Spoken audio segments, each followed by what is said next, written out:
Thank you very much, Mr. Speaker. Mr. Speaker, I rise to support the resolution of Parliament to approve the value-added tax order to allow for a reduction in price for the commodities which were spelled out by the member from Castries East, Mr. Speaker. Mr. Speaker, I thought long and hard about how I should approach this debate, Mr. Speaker, and whether it was even worth, Mr. Speaker, standing and arguing with the opposition as to the importance of the commodities that are involved, Mr. Speaker, particularly as it relates to sanitary napkins and the support given to the women of Sanitary and especially school children. And I thought that it had a taste of insensitivity, of disrespect, and a lack of appreciation of what we were dealing with. And I thought I should really not engage and try to convince the opposition why such is necessary.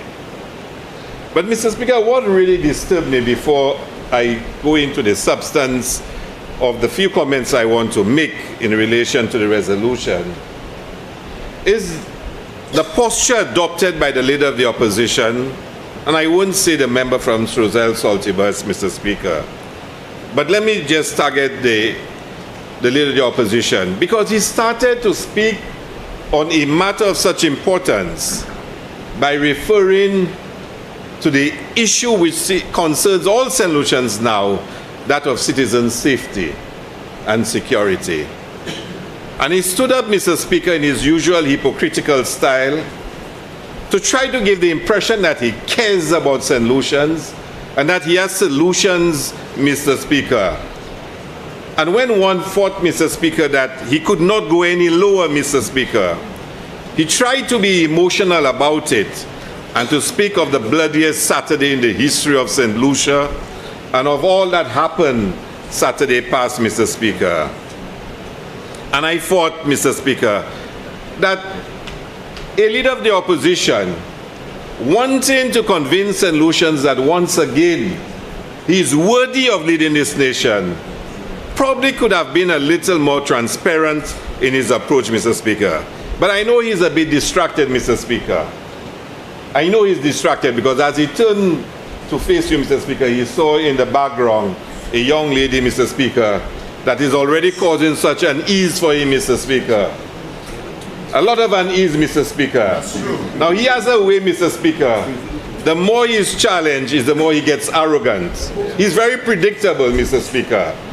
So much so that a member of his own party, a candidate that he just chose, Mr. Speaker, when he exposed him for what he was, he would go in public and condemn his own candidate. Now, you ever hear an party preparing for election, a leader doesn't like what the candidate says about him, so he goes out in public and chastises the candidate, the proposed candidate for Babono, Titus Preville, for saying that he can be considered when he really meant he's a reckless person, Mr. Speaker. Now, we all know, Mr. Speaker, that those individuals, Titus Preville, Tommy Descartes, they are all saying that their intention is not this election, they fight in next election. Because all of them plan to be leaders of the United Workers' Party. Now, just like me, I don't want to be leader of the United Workers' Party, but Mr. Speaker, Mr. Speaker, I don't understand. Seriously, Mr. Speaker, you know, I think I am mortally offended, Mr. Speaker, by such a comment. Now, you know, you could say that because the member next to you, the member of Social Saltibus, I'll tell you, I've known him for many years, Mr. Speaker, and he's a person that we have a very good friendship. But he knows that he should have been leader of the opposition. He should have been. And when after the last election in 2021, when the member from Castries defeated him and beat him up in the last election, everybody wanted the member from Strozel Saltibus to be the leader. And I heard the leader of the opposition went to the meeting with an envelope, an empty envelope, and pretended he had his letter of resignation. But the member from Strozel Saltibus, you should have accepted the offer to be the leader of the party. The quality of discourse in this honorable house would have been elevated had you been the leader of the opposition. You allowed him, Mr. Honorable Member. You allowed him. And I'm sorry that you may pay the price in the polls for doing so. Yes. To continue to be the leader of the opposition, and the quality of political discourse in this country has sunk to a new low, Mr. Speaker, because of the leader of the opposition, Mr. Speaker. But his days are also numbered, Mr. Speaker. So, Mr. Speaker, listen to this. And the member from Cashew Central stated it. This is a leader of the opposition who, when he entered into office, promised St. Lucians that Kenya Anthony could not solve crime, but he can solve it. He said so, and we were reminded of that. He boasted he can solve crime. And within 1 year of being Prime Minister, the homicide rate doubled, Mr. Speaker. Doubled. We were not proud of where it was in 2016, but it moved from 31 to 60. And it continued to increase, and it is now totally out of control, Mr. Speaker. Under his leadership, that happened. Because you hear a lot in the United States about defunding the police. Do you know who defunded the police in St. Lucia? The member from Miku South. He defunded the police. Who took away the police training budget? He did. Yes. How many vehicles did he give the police? Member from Miku South. Thank you, Mr. Speaker. The member is misleading the House. The point of order, the member is misleading the House, Mr. Speaker. The member said I defunded it. Okay, when in fact, when you go to the Social and Economic Review, you'll see in fact we went from 88 million to 102 million. The money that he's speaking about for the training was only during the COVID period, Mr. Speaker. Nothing. So how can you say he's defunded it? Cannot. Again, the Social and Economic Review does not substantiate that statement, Mr. Speaker, and I'm asking the member to withdraw that statement. Thank you, Member Mikusa. Please proceed. So, Mr. Speaker, okay, he says it increased. Every year there's salary increase and expenditure goes up, so there's an increase.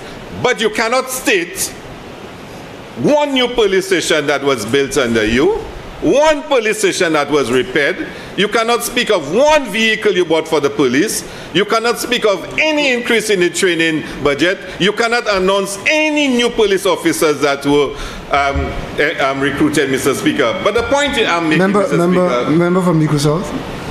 Again, the member is misleading the House. On one simple fact, Mr. Speaker, it is my administration that worked with the U.S. and got the U.S. to reinstate training for our Marine police and some of our police sectors. The amount of training that we did on forensics, on the forensic lab, a whole host. Remember, how does that defeat what he just said? Because he just said we did not do any training. You can't say actually I can't put one training program. He said you 3. He said you removed the training fund. No, he said that before, and I've already refuted that. I'm saying that he said that we didn't provide any level of training. It is our government that was able to work through the impact situation created by the Labour Party okay, Mr. Speaker, and able to bring it to the point where training with the U.S. has come back. And my understanding is that the training with the U.S. now has once again disappeared, Mr. Speaker. So let us see who is the party that took away the training, Mr. Speaker. So, Mr. Speaker, I will continue. I will not go into impacts with him, Mr. Speaker, because he's the one who stood in Babone for a copy of the impacts report. Remember that, Mr. Speaker? Impacts report, he stood and he waved it. And he's the same one who announced that he had solved impacts ahead of the last election, that he had solved impacts. And that he's the one who promised that he would go and charge all the police officers involved. He's the same one. Since when prime ministers charging people in this country? Since when the executive is involved in judicial processes? But Mr. Speaker, let's put that aside, Mr. Speaker. Let's put that aside, Mr. Speaker. So I am stating, Mr. Speaker, that he defunded the police. What the police needed then to continue the crime fighting, he denied it. And do you know how he intended to provide support to the police? By hosting balls, Mr. Speaker. Balls. Gala balls, Mr. Speaker. Rather than commit the resources of the state like it's been done now, Mr. Speaker. And tomorrow there's going to be another presentation, Mr. Speaker. I'm sure the Prime Minister will speak about it later. That is what he reduced the police to. That is what he did, Mr. Speaker. And when we came in 2021, we inherited a situation that had gone out of control, Mr. Speaker. It wasn't totally under control in 2016, but it was nothing like what it was when we came in 2021. And the Prime Minister and this government has had to invest huge amount of resources to give the police the tools that they need for them to be able to fight this menace that is in our society. It's not easy. Everybody knows it's not easy, but we've said to the police that whatever you need, this government will go to whatever is necessary to get it, to make sure the police can fight and restore some semblance of law and order in this country, Mr. Speaker. And no other government in the history of St. Lucia has given the police more support and more encouragement than this government, St. Lucia, Speaker. And Mr. Speaker, this same leader of the opposition, and you would have seen it, first he posted a picture of himself, the Prime Minister, a couple of the persons, and said how, he has no hatred in his heart, and he wished we could go back to the days of brotherhood in this country where we can disagree with each other, and even released a video clip, Mr. Speaker, that he has no malice. I love all my opponents, and I love them. I don't have... He, Mr. Speaker, the man who said he was fascist and he wanted all St. Lucians to be fascist and he wanted violence in this country and they will do it by any means necessary. He, the same person, Mr. Speaker, and that he would flog us in public, Mr. Speaker, on the square. And then he releases a video that he has love in his heart and he wish he could hug everyone, Mr. Speaker. Do I have to repeat the things he has done to me, Mr. Speaker? Me, Mr. Speaker. Just a few weeks before, Mr. Speaker. Who does he think he is fooling? Who? And Mr. Speaker, let me tell you the character that's involved and why he must never be Prime Minister in this country again. A couple of days before the incident took place on the Saturday, he goes and addresses the nation. It's sinister, Mr. Speaker. And he can stand on a point of order and stop me if he wants. But I'm going to say, Mr. Speaker, that he had every intuition that something was going to happen in St. Lucia. Yes. And he can stop me. And let me tell you why I say that, Mr. Speaker. Mr. Speaker. Member from Migu South. Mr. Speaker, just to, on the point of hallucination, if you will allow me. Are you yielding? Yield? No, Mr. Speaker, let me proceed. When I finish your comment. Now, I did not say that he knew something was going to happen. Huh? I said he had every intuition that something was going to happen. Because, Mr. Speaker, oh, you know it. Okay. You know it, Mr. Speaker. Because of what has been happening over the last 2 weeks, and we are parliamentary reps, Castries North, Castries East, Castries Central, Castries South. You hear from your people who is vexed with who and who is threatening who, and you hear it, Mr. Speaker, on the streets. The police hear it too. He heard it too. So he goes and addresses the nation, giving his crime solutions and his crime fighting proposals, because he knew, he had every intuition that something was going to happen. And then it comes across that I have all the solutions because something may have happened on the streets. And the police fights every day to avert situations. Some happen, but we don't hear those that the police prevented from happening, because the police have intelligence, they act, and they stop some, and sometimes some happen, some incidents take place that they just could not stop from happening. So that's the character of the person who wants to be Prime Minister. He goes to address the nation. After having said how he has no hate in his heart, you have no hate in your heart? When you try to destroy people's families, you say the worst things about their murders, about their children, Mr. Speaker. Say things about persons internationally so they can be destroyed, Mr. Speaker. I don't want to go into the litany. I'm waiting for that specific day when I will stand in this house and say all the things I have to say, Mr. Speaker. So I am saying, Mr. Speaker, that he knew what was going to happen. He had that intuition. Sorry, I shouldn't say he knew. He had that intuition that something was going to happen. And he went on the radio, addressed the nation. Crocodile tears, Mr. Speaker. And all the solutions, Mr. Speaker. And then he comes to the house today, and you know what happened? Let me say further, Mr. Speaker. Let me say further, and he can stop me if he wants. when the incidents were taking place, there are candidates of the United Workers' Party that were celebrating, Mr. Speaker. Yes. I can tell you there was one, and you could all determine who it was. When it happened, took his phone, and there were people in the area, because they were in my constituency, and said what happened, and you could hear from what I was told. Their reaction is like, yeah, the government under pressure, yeah, things will happen and whatnot. Mr. Speaker, if the Director of Finance told me that, let me tell you. You know, and the thing about it, let me tell you the character. So his candidate, Tommy Descrat, goes and cleans a gutter because he wants to show that he's a community man, he's cleaning a gutter. The leader of the opposition posts and says it was a fantastic initiative. Yeah. Excellent, that's what we should be doing. But he didn't go in the gutter and help him. You didn't go in the gutter and help him. Exactly. You should have come in the gutter with your boots.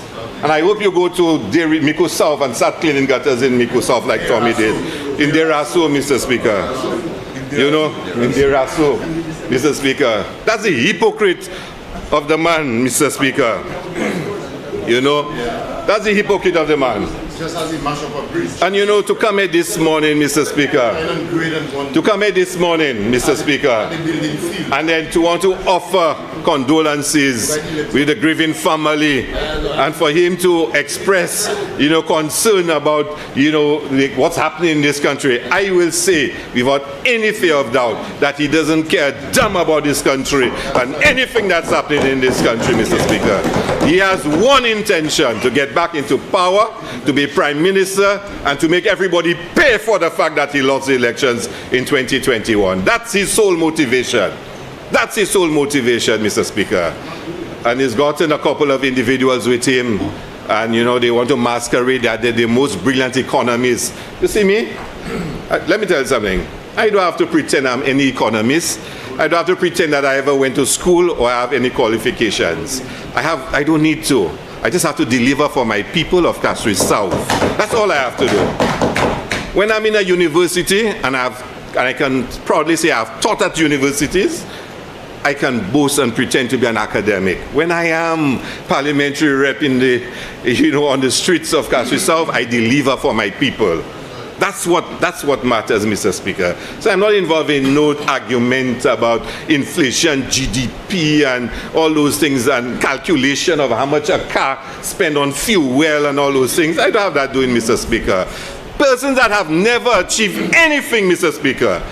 You can speak of some of the great economic planners in this country. Osbert Dovey. You grew up as a young man admiring those persons. You heard about the Brian Louises and all those persons. A lot of them who did fantastic work in this country under Sir John and under Kenny Anthony, and even now under Philip J. Pierre. You ever heard Tommy Descrat? You ever done anything outstanding? Tell me one project. The only thing he'll be remembered for was he was chief economic advisor during COVID. And watch what happened if COVID. Watch how St. Lucia came out of COVID. But put that aside, Mr. Speaker. So I was really disturbed by the posture of the leader of the opposition. Really disturbed, Mr. Speaker. Because you thought he could not go any lower than he did, Mr. Speaker. But, Mr. Speaker, you know what I like about this resolution? And I said I'm not going to speak about sanitary napkins and those things. You know what I liked about it, Mr. Speaker? It is a continuation of a very progressive government efforts to improve the lives of the people of this country, Mr. Speaker. You know, the Prime Minister has said it many times before. We sit in cabinet every single Monday and we think of how we can make the lives of ordinary St. Lucians better. That's what we spend our time doing, Mr. Speaker.